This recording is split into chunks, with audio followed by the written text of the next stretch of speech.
As we're coming to the end of the year, it is important for us to reflect on what happened this year and to prepare and plan for what is ahead. And so in this episode, we're going to give you 5 reasons why you should do end-of-year reviews with your staff. Welcome back to Practical Church Planting, where in 15 minutes or less, we'll give you practical tips, advice, and encouragement to help you plant and grow healthy churches. My name is Brian Drosy, and joining me today is Dylan Dodson. And today we're going to give you 5 reasons to do end-of-year reviews with your staff. And I want to add that I'm on staff, and we have an end-of-year review as we're recording scheduled for next week. So if in a few episodes you don't hear me anymore, you know why. And here's the thing. So part of this podcast, I don't know, I feel like we need to explain this every once in a while, that just because we're doing this does not mean we have everything figured out. Yeah, of course. Some of the stuff is we're learning on the fly, or we just want to help each other. We're 2.5 years-ish in, and this year is the first year that we've had official staff reviews. We do monthly meetings and stuff like that, but nothing as official as we did. I sent you guys 3 forms. And it took a while. You actually emailed me this is a lot of work.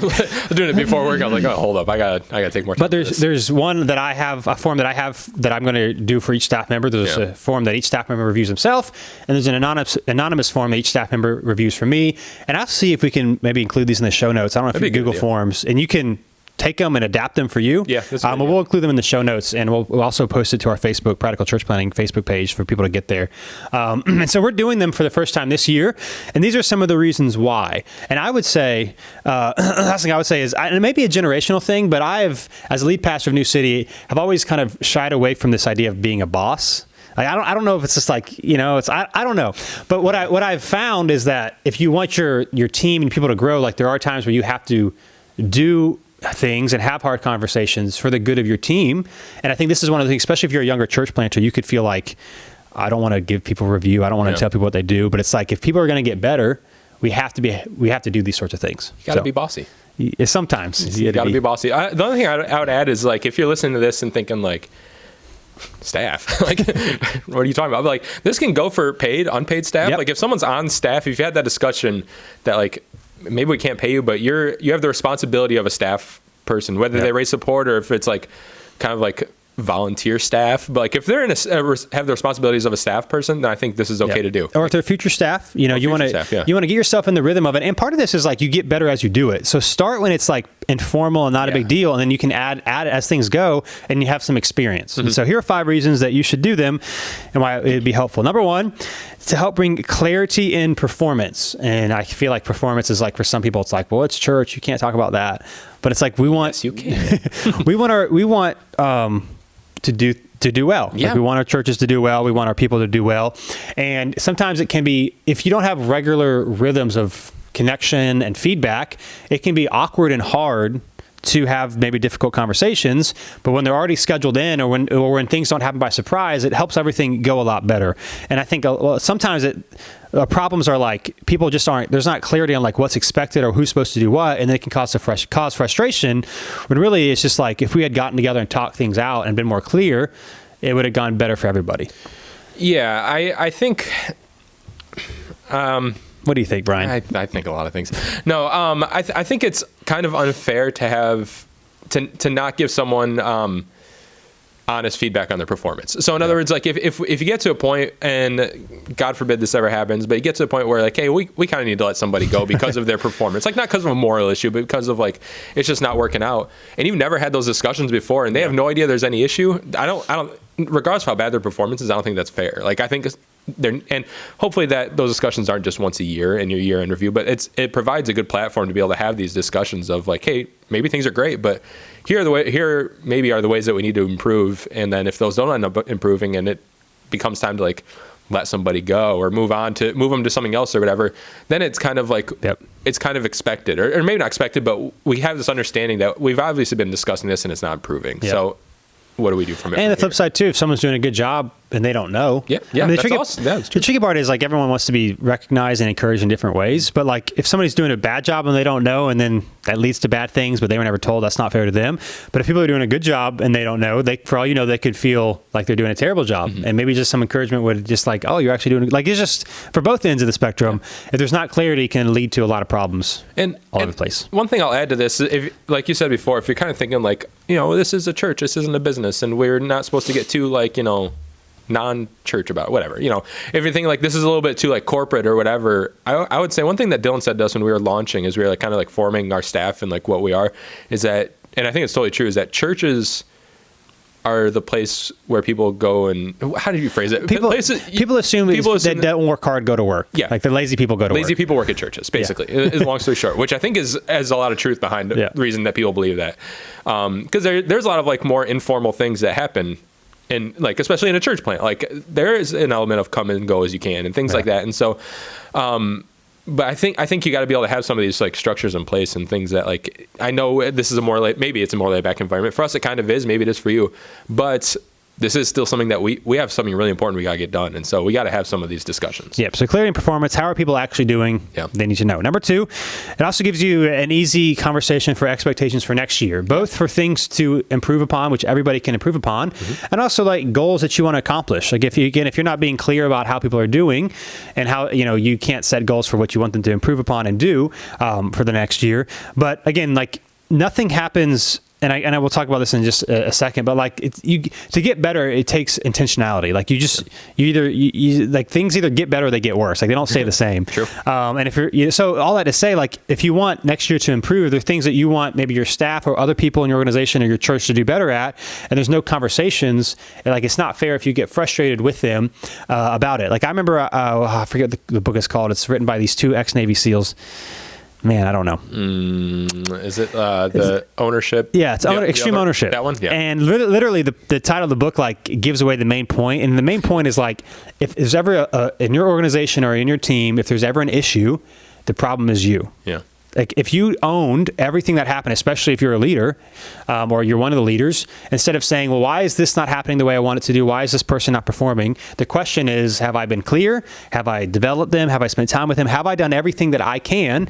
And if everybody has that perspective, things typically go better instead of blaming other people. Yeah. And so expectations for next year kind of goes with that. If you want to see things improve, you have to take the onus of having those conversations with the appropriate people. I think it can be easy in church plants to like, excuse me, especially as you're just getting started, maybe bring on some staff members before you actually launch, or like volunteer sort of staff, or maybe you can pay a little bit. But a lot of times I think it starts off as like people you're close with, or like people you have relationships with, and you kind of like bring them on, or maybe they're volunteering and you bring them like morph them sort of into staff. It kind of turns into this thing. But I feel like a lot of times there's not so much like a formal process, at least in the very beginning. And so it can be easy to all of a sudden have like 1 or 2 or however many staff members, and it's like, hold on, we've never really had like these discussions of what's really expected. Like maybe we talked about what the job description is, but like what's really expected from this. And I think it can be really easy to get into that and be like a year in or a year plus in, and like everyone's just kind of doing things.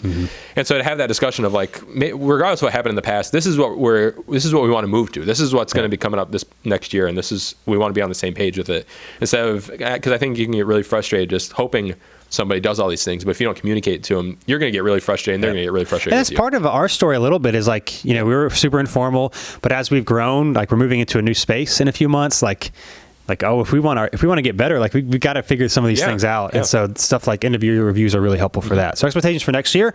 Number 3 is, we alluded to just a moment ago, that development doesn't happen by accident. Like nobody gets better by accident. You don't go closer to Jesus better by accident. You don't achieve any goal or dream that you're pursuing by accident. And so if there are areas that you want your church as a whole, people individually, whatever, to get better at, you have to have those conversations. Otherwise, things will stay the same, which is, if you're intimidated or scared to have these conversations, that's fine. You just can't be frustrated when things are not improving. Yeah, and development doesn't happen by accident. That's true. And I think development needs to be recognized. Like some people may be developing and maybe doing really good and things like that, but if you don't encourage it and recognize it, then it might be like, what's the point? It might be like, I feel like I've been improving in this area. If no one else notices, or at least if I don't feel like it, then maybe this isn't worth putting my time into doing this. Maybe I need to change, when in reality, I need to keep doing that. And so just developing your staff, developing yourself, and everyone kind of developing together. I think people need to be encouraged by that. And so again, if you want your church to continue to grow and to be more healthy, you got to be intentional. It doesn't happen by accident. Number 4, of another reason why you need to do end of staff reviews, is that you measure what you care about. So for example, we all count our givings, tithes, offerings, right? Because we care about the finances. Yep. We all count attendance because we care about attendance. There's a lot, if you care about something, you measure it. Now, what does that have to do with year-end reviews? Well, you go over how things went. You measure performance, expectations, things to grow on, things that went well, things that didn't, or that didn't go well. And if you can say that you care about things and you want it to get better, but like our actions actually show whether or not we do. And if we're willing to have these conversations and have these year-end reviews, that helps us actually measure like, how are things going with everybody. Like, for example, for me, as I was filling out all the reviews for all the staff that I will go over individually with everybody, it was like, okay, now I'm like thinking individually about each person, about things went well, things want to improve on. And like, if they take just 2 small steps in these 3 areas next year, not only will they be better, but the church will be better because of it. Yeah. I got something to say, and it's going to be interrupted by a cough because I can feel it coming. So heads up. But all right. So, gosh, and my train of thought got derailed by my cough. So keep talking for a second, Dylan. I'll keep talking. So you measure what you care about. That's true. What do you care about, something Brian? Profound. It's gone. That's so good. It's gone. Okay, well, all that to say, maybe next time. Next time. Part of the reason why you want to have these reviews is so you can talk about if you actually care about how they're doing and want to get better. I got it. You got to quantify it. With that said, without further ado, get ready for this. I think it's really easy it's really comfortable for us to measure things that are more like passive. So like we measure our attendance, we measure our giving. Those are things that already happened. So like it's not something that we have to do right now. Like maybe we have to improve it. Maybe we want to improve it, but it's easy. Like even if it's down, that's something that already happened. So it's not as hard for me to count it, but like to actually do reviews, these are like active things that need to happen. So if there's an issue, I can't be passive about it. Like if I'm having a review, I have to, you have to be forward with it. Like I have to actually discuss it. And so I think that can make it pretty uncomfortable. I think that's the reason that maybe a lot of people don't do it, is because like this isn't just us looking back at the past year and then leaving. But if we're looking forward to next year, then we might have to have some conversations that I'm not comfortable with. And so all that to say, obviously you care about your staff. Obviously you care about your church growing in general. And so if you care about it, you measure it. It's just, I don't think there's any way around it. That was so profound, Brian. That cough was totally worth it. So again, you measure what you care about. And then number 5, a 5th reason why you should do interview reviews with your staff is because honestly, all high achieving organizations do it. This is my favorite point. And so you may like it or you may not. And we're talking about churches, businesses, or whatever, like the people that get better, that does not happen on accident. It's especially sustained. You're not going to do anything over 2 years that's like sustained health and growth. And not just mean numerically. People growing closer to Jesus and all that sort of thing. Your church figuring things out. Like they do it well. Like there's quick feedback loops. There's clear forms of communication. And so people can actually improve. And so again, you don't have to do year reviews. And I understand the pushback of like, it seems kind of corporately or businessly or whatever. Although like God has given all of us wisdom to do things. So if something's good, why don't we use it? I don't know. But they do it. So we could say no, but wisdom says this is a smart thing to do. Yeah, this is, I get there's always that tension of like, is a church not a business? And how much do we take away from like the business world to communicate to the church world? And there's definitely a point where you can take it too far. I think we all agree with that. But like, this is the I feel like I say this every other episode, but this is the tough thing where if you've never worked at a real job, like a job outside of a church, if you've never had a performance review, why would you give one? Like, that could be what you're thinking. Like, I've never experienced this. If I went straight from college to seminary to pastor, like I've never experienced that before, maybe. And so what does that even look like? And there are a ton of resources, and we'll try and, like you said, we'll try and link to our stuff.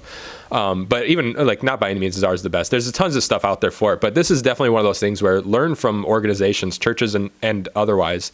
They're doing things really good. And like, there's definitely an element of take things from like the business world that you can apply in a really good way and leave the things that don't apply, or the things that are going to take you away from kind of the main focus of Jesus, and leave that stuff to the side. And I think those are one of the things that you need to take. Well, that's a really good point too. I think some of the pushback we get from using some business principles is because maybe you grew up in a church, you went to college, you went to seminary, you never really had maybe retail or part-time job, but you never really had like a full-time job.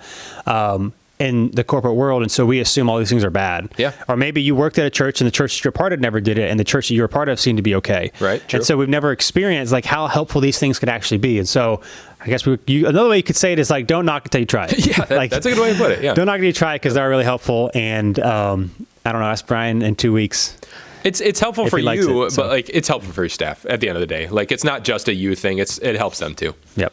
So hey, that's 5 reasons to do interview reviews with the staff. Yes. Thanks for being with us. We'll be with you next time on Practical Church Planting. Thanks so much for watching this episode of Practical Church Planting. Whether you're watching on Facebook or YouTube or Practical Planting, wherever you are, whatever you're doing, make sure you like or subscribe or do whatever it's telling you to do or should do on that platform. And hey, if you are so tired of looking at our ugly faces, but you're not tired of listening to our beautiful voices, then you can find our podcast if you just search Practical Church Planting on iTunes or Google Play. Make sure not to just find it, not just to listen, but to subscribe. Make sure you subscribe. Brian, tell them to subscribe. Subscribe. See you next time.